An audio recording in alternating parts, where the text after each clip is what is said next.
اللهم صل وسلم وبارك على سيدنا محمد وعلى أصحابه أجمعين. ازيكم يا حبايبي، عاملين ايه؟ يا رب تكونوا بخير وفي أحسن حال. النهاردة هنعمل معاكم طريقة عمل الدوليتوس.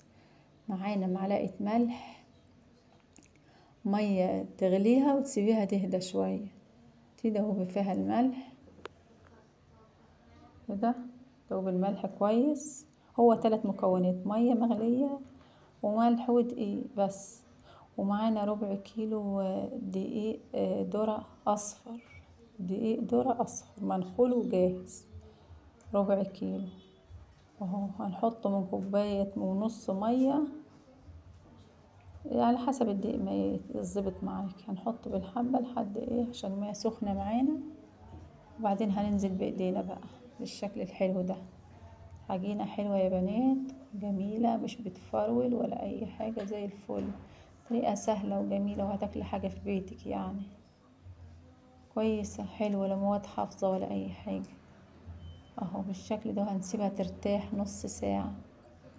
عجناها مية وملح والدقيق بس، 3 مكونات دول. هنسيبها ترتاح معنا نص ساعة.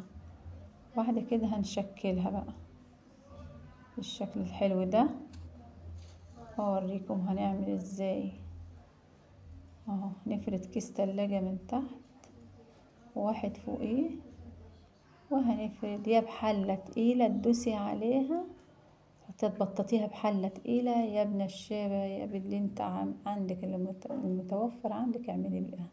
انا عندي الحلة دي، هبططها بالحلة تقيلة المتوفر عندك اهو بالشكل الحلو ده كده بس. ولو انت هتريحها فيها شوية تخليها رهيفة، مش تخليها تقيلة، اهم حاجة تكون رقيقة رقيقة معاكي. وتسويها كويس من على الجوانب، وتقصيها على الجوانب كده بالشكل الحلو ده. والله يا بنات طريقة حلوة ومقرمش زي العسل. حطي اللي هي التوابل بتاعته، الشطة والليمون بالجبنة بالفلفل الحلو، باللي انت عندك متوفر عندك، اللي انت الطعم اللي انت بتحبيها تي. وهنعمل المثلثات بالشكل الحلو ده اهو. جميلة جميلة جميلة يا بنات، يا ريت تجربوها على طريقتي اهو.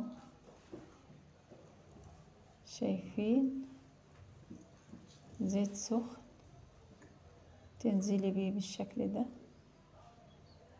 اهو كده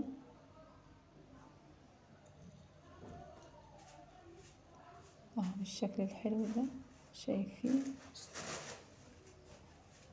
شايفين سهلة وجميلة ازاي، ما خدتش من وقتنا حاجة، وعملنا حاجة حلوة ونظيفة، ونشكلها براحتنا على طريقتنا احنا. يا رب يا رب تعجبكم الطريقة اهو بالشكل الحلو ده. شايفين يا بنات اهو. ولو عجبكم الفيديو حطوا لايك وشير واشتراك في القناة، والسلام عليكم ورحمة الله وبركاته.